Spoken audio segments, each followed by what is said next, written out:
Should you pay off your mortgage or invest that money? Well, if you've been following me for any length of time, you know I'm a big proponent of A, buying performing assets through investing in real estate, and B, paying off your mortgage early. Yes, indeed. Both financial strategies have the potential to create substantial results.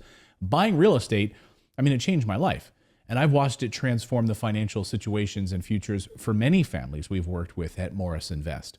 After all, investing is the number one way to build wealth in the United States. Hands down, nothing even comes close to it. The benefits are endless. Buying real estate offers passive income. It's a hedge against inflation, which, by the way, the Fed just admitted is going to be persistent and growing. So a hedge against inflation. The tax benefits are phenomenal, and there's so much more. And as for the mortgage, though, mortgage housing is the number one expense for most Americans, although credit card debt is now creeping up there. But yes, mortgage debt is the number one expense for most Americans. The average mortgage payment in the United States is above $2,500 a month. And on a 30-year mortgage, that really adds up over time.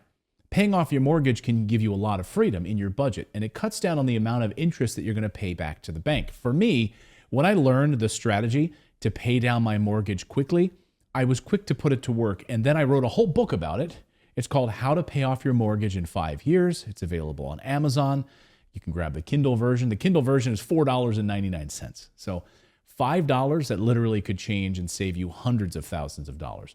One of my best friends from high school reached out to me recently and said he followed the book and he and his wife paid off their house in 5 years, almost to the month they paid it off. And he said it was unbelievable and mind-blowing that no one knows about this strategy. So if paying off your mortgage is something that's on the horizon for you, I highly suggest grabbing a copy of the book. Look at the success stories in the reviews section, for crying out loud, of the book. This is the reviews section in How to Pay Off Your Mortgage in 5 Years. You're going to learn about the components of a mortgage and how to dissect your specific loan. We're even going to give you a spreadsheet that you can use to see exactly what accelerating your payments would actually look like. But from time to time, I hear the interesting question: what should you do if you're trying to decide between paying off this mortgage and then investing in real estate? Well, this is such a smart and interesting question, and it's one that I'm actually happy to help you explore. First, let me just say that I'm not a financial advisor, and I won't be able to make this decision for you. I can't tell you what to do with your money. Like I said, both are excellent strategies. They can make a huge impact on your financial well-being, and there are pros and cons to everything out there, right? But if you're weighing this big decision on whether to pay off your mortgage or invest, I'm going to give you a few main points that I want you to think about so you can make the right decision for yourself and for your future. First, you should know that while there are many benefits of paying down liabilities, you're not making your money work for you in this scenario, right? You're just dumping all of your extra funds into paying down a loan. You're giving it all to the bank. Now, you might see better results through buying performing assets that produce income, right? Depending on your personal situation. So imagine you had $50,000. That's a down payment on a performing asset, right? You could buy a rental property with my team, for instance.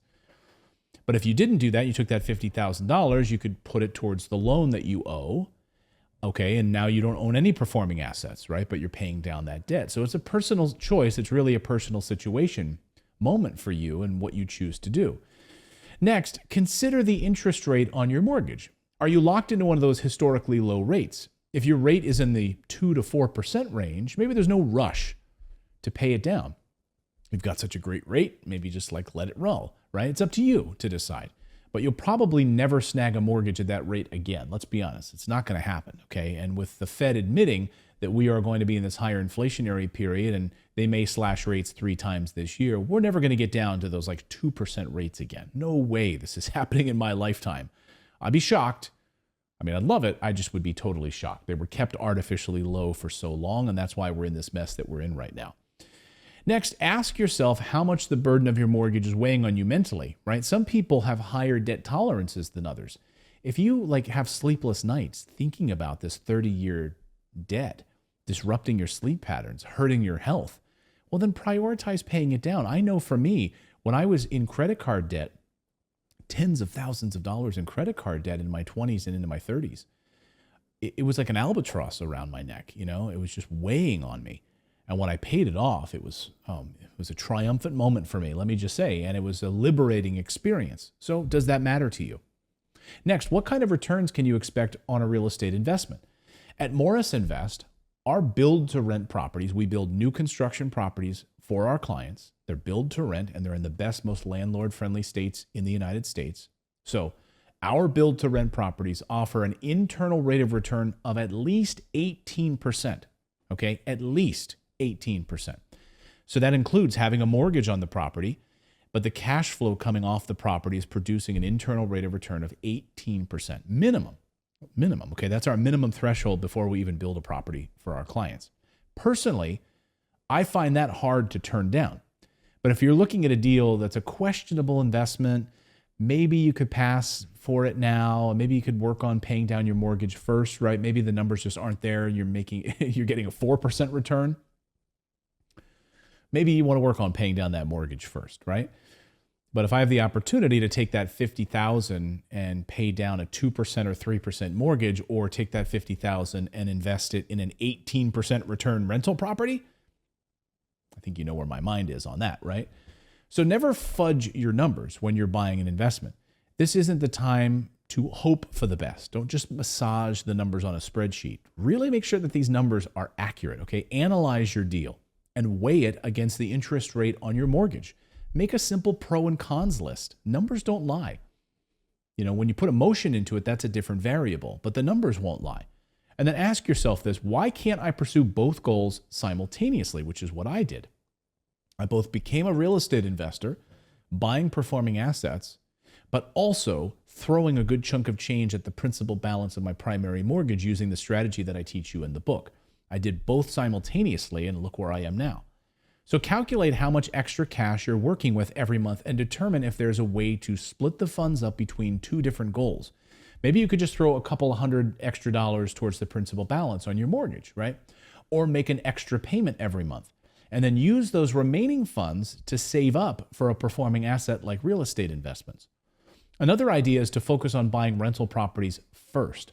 Then as you build up the cash flow over time, you can actually use it to fire at the balance of your mortgage.